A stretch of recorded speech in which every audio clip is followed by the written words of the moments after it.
केरल से मक्का पैदल हज को जाने वाले शिहाब चतुर से फवाद अब्दुर्रशीद पटेल हुसैनी के 12 सवालात शिहाब भाई ने उसके जवाबात दिए हैं।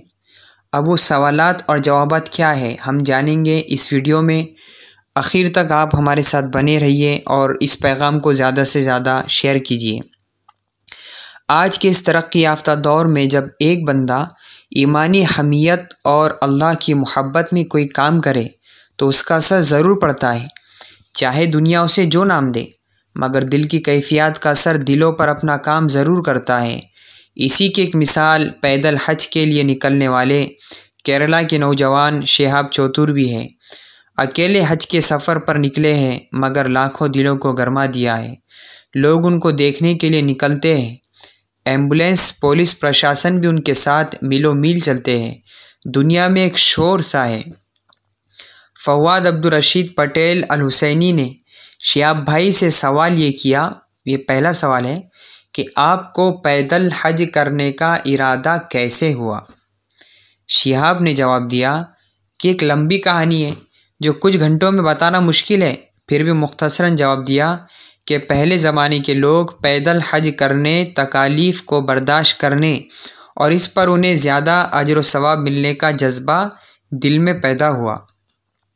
दूसरा सवाल शिहाब चतुर से, क्या आप चाहते हैं कि लोग आपका इस्तकबाल करें, मुलाकात करें। शिहाब भाई ने जवाब दिया कि मेरी ये चाहत बिल्कुल नहीं है, इससे वक्त ज़ाया होता है, मुझे तो मंजिल मकसूद तक पहुंचना है। तीसरा सवाल शिहाब भाई से, आप रोज़ाना कितने किलोमीटर चलते हैं। जवाब दिया 50 से 55 किलोमीटर। चौथा सवाल, आपने पैदल हज की कोई मन्नत मानी थी। जवाब दिया कोई मन्नत नहीं, बस हकीकी मानों में ज़्यादा से ज़्यादा अजर व सवाब की उम्मीद है और अल्लाह रब्बुल इज़्ज़त की रज़ा मकसूद है। पाँचवा सवाल, क्या आप पैदल हज करने के लोगों को तरगीब देते हैं। जवाब दिया नहीं, ये मेरा ज़ाती अमल है, मैं किसी को पैदल हज के लिए नहीं कहता। छठा सवाल शिहाब भाई से, सोशल मीडिया पर न्यूज़ चैनल और यूट्यूबर के ज़रिए जो फ़ोटोज़ और वीडियोज़ वायरल हो रही है, क्या आपने किसी को कहा था।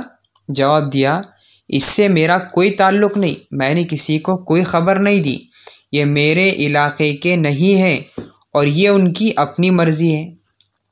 जिसने हज सफ़र की कोई तशहीर नहीं की, मैंने हज सफ़र की कोई तशहीर नहीं की।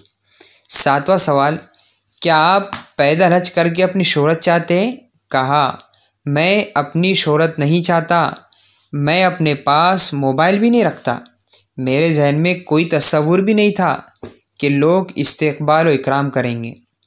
शिहाब भाई से आठवां सवाल, आप सफ़र में अपने साथ क्या चीज़ें लेकर निकले हैं। जवाब दिया मैं अपने साथ खाने की रकम और अपना टेंट लेकर निकला हूँ। अगर रास्ते में मस्जिद या होटल नहीं होगा तो अपना खैमा लगाकर वहीं आराम करूँगा और खाना पकाऊँगा। लेकिन सफ़र में अल्लाह की मदद और नुसरत ऐसी हो रही है कि कहीं टेंट लगाने और खाना बनाने की नौबत तक नहीं आई। मैं अपने घर से जितना वज़न लेकर निकला था अभी तक उतना ही है, 1 किलो भी कम या ज़्यादा नहीं हुआ। 9वां सवाल शिहाब भाई से, रास्ते में अगर कोई सवारी का नज़्म हो जाए या नदी समंदर आ जाए तो आप क्या करेंगे, आप किसको तरजीह देंगे। कहा मैं पैदल चलने को तरजीह दूंगा। रास्ते में एक नदी हाइल थी, कश्ती में सवार होना पड़ रहा था। दूसरा रास्ता 16 किलोमीटर तवील था। साथियों ने कहा कश्ती में सवार हो जाइए। जवाब दिया 10,000 किलोमीटर पैदल सफ़र करना है तो 16 किलोमीटर की क्या बात है। शिहाब भाई से 10वां सवाल जो अजीब व गरीब है, पैदल सफ़र हज का क्या फ़ायदा। जो बहुत से मुखालिफिन और मोतरज़ीन भी इसका जवाब चाहते हैं तो उनके लिए जवाब है कि पैदल हज करने का फ़ायदा क्या।